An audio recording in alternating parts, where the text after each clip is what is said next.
Assalamualaikum warahmatullahi wabarakatuh. Nama saya Alfa Jamilah Garderan, PN 13011919030 dari grup D tutor 21. Pada hari ini saya akan melakukan pemeriksaan fisik jantung pada pasien. Di sini sebelumnya saya akan menjelaskan terlebih dahulu kepada pasien mengenai pemeriksaan yang akan dilakukan, dan setelah itu saya akan mencuci tangan terlebih dahulu dan mempersilahkan pasien ke ranjang pemeriksaan. Pemeriksaan pertama yang akan dilakukan yaitu untuk mengukur tekanan vena jugularis.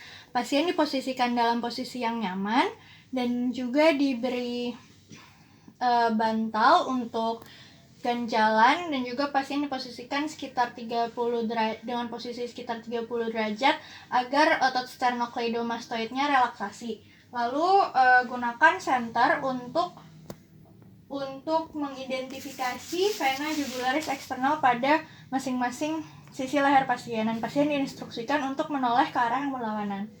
Boleh tolong menoleh ke arah sana? Iya. Ini bisa dilihat menggunakan senter. Coba boleh agak sedikit. Nah, sebelah sini. Lalu ditemukan pulsasi vena jugularis internal. Nah, boleh yang sebelah satu sisinya lagi. Ya.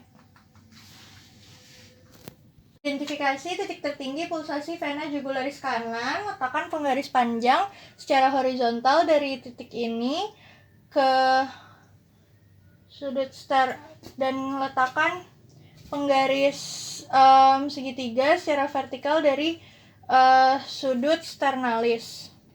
Sudut sternalis ini kurang lebih jaraknya sekitar 5 cm dari atrium kanan. Lalu hitung jarak secara vertikal di sini sekitar 2 cm, dan itu merupakan jarak hasil pengukuran tekanan vena jugularis.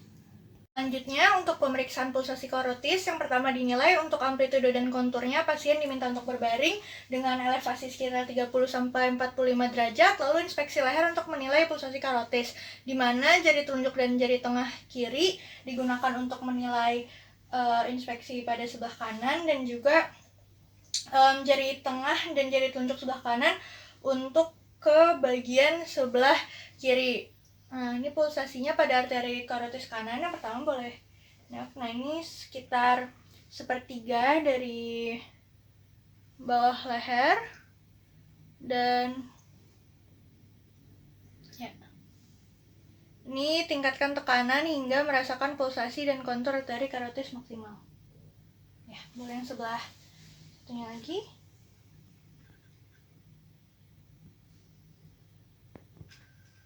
Ya. Yang perlu diperhatikan di sini adalah jangan pernah untuk menekan kedua arteri karotis pada saat yang bersamaan.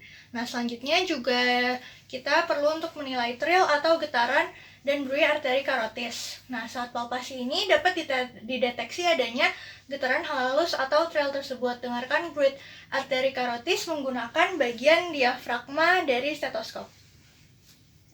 Oke. Dan pasien juga diminta untuk menahan napas. Boleh sambil lagi, boleh tahan napasnya? Ya, sebentar.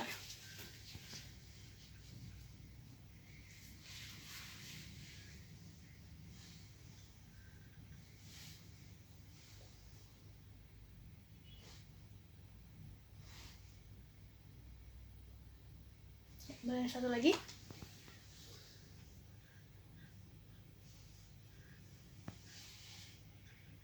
Ya, baik. Sekian untuk pemeriksaan pulsasi karotis. Selanjutnya adalah pemeriksaan arteri brachialis. Lengan pasien diposisikan dalam posisi yang rileks dengan keadaan telapak tangan menengadah ke atas. Lalu fleksikan siku dengan sudut tertentu agar mendapatkan relaksasi otot yang optimal. Selanjutnya, letakkan tangan di bawah siku pasien, lalu rasakan pulsasi arteri brachialis yang ada pada bagian medial dari tendon biceps. Ya, sekian untuk pemeriksaan arteri brachialis. Selanjutnya adalah pemeriksaan titik impuls maksimum. Untuk menentukannya, lokasi titik impuls maksimum pasien pada posisi supinasi biasanya dapat ditemukan pada sela iga 4 dan 5. Nah, untuk palpasinya dapat menggunakan bantalan jari. Dan impuls ventrikal mungkin dapat menyebabkan jari terangkat. Nah, periksa juga apakah ada trill atau getaran dengan menekan pangkal telapak tangan secara kuat pada dada pasien. Ya. Untuk pada area ventrikal kiri, titik impuls maksimum dapat ditemukan pada posisi telentang, namun apabila sulit dapat dilakukan dalam posisi lateral dekubitus kiri. Boleh agak miring sana. Tuhnya, ya. Nah, instruksikan pasien untuk membuang napas secara penuh lalu menahan napas. Boleh dibuang napasnya, ya, tahan napas. Ya, dah. Selanjutnya untuk yang pada ventrikal kanan, pasien masih dalam posisi telentang sekitar 30 derajat dengan ketinggiannya, lalu ujung jari pada sela iga 3, 4, dan 5. Lalu pasien diminta untuk membuang napas dan menahannya, boleh? Ya, agar posisi titik impuls maksimum lebih terlihat. Ya.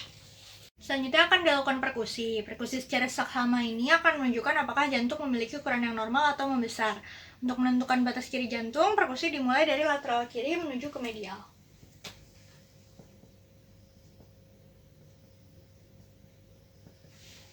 Nah, perubahan bunyi perkusi dari sonor ke pekak menunjukkan batas kiri jantung biasanya didapatkan sepanjang linea mid clavicularis. Nah, untuk batas kanan terdapat pada linea sternalis kanan.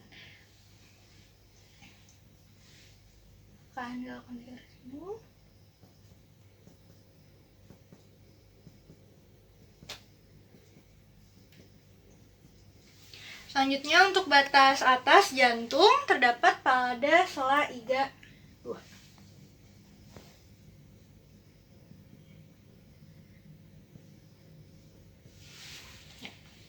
Kita untuk pemeriksaan bunyi jantung 1, 2, 3, 4. Yang pertama, bunyi jantung ini didengar pada posisi telentang pada umumnya. Nah, area katup aorta berada di atas iga kedua kanan dan sela iga kedua pada linea parasternalis. Selanjutnya, untuk area katup pulmoner berada di sela iga kedua linea parasternalis kiri.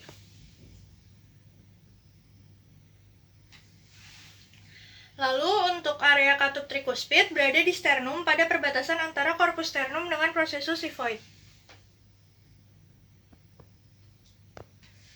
Dan untuk area katup mitral berada di sela iga kelima pada linea mid clavicularis kiri.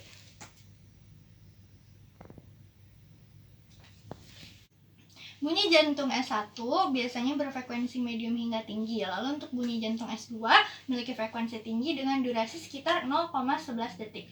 Lalu untuk bunyi jantung S3 merupakan bunyi mid diastolik berfrekuensi rendah, dan bunyi jantung S4 merupakan bunyi yang berfrekuensi rendah yang terdengar pada akhir fase diastolik. Nah, selanjutnya apabila ada murmur itu juga harus dicek, diidentifikasi dan dijelaskan bagaimana waktunya, lalu bentuknya, dan juga lokasi intensitas maksimum, lalu radiasi atau transmisi dari titik impuls maksimal, intensitasnya, nada, dan juga kualitasnya dari murmur apabila terdengar. Selanjutnya akan dilakukan pemeriksaan pada ekstremitas untuk mengetes apakah ada edema atau tidak. Nah, pemeriksaan dilakukan dengan menekan jari pada area dependen seperti tulang kering pasien sekitar 2-3 detik. Jika edema piting ada, jari akan tenggelam ke dalam jaringan, dan ketika dilepaskan, bekas jari akan tetap ada. Ya. Baiklah, sekian pemeriksaan fisik jantung pada pasien. Terima kasih. Wassalamualaikum warahmatullahi wabarakatuh.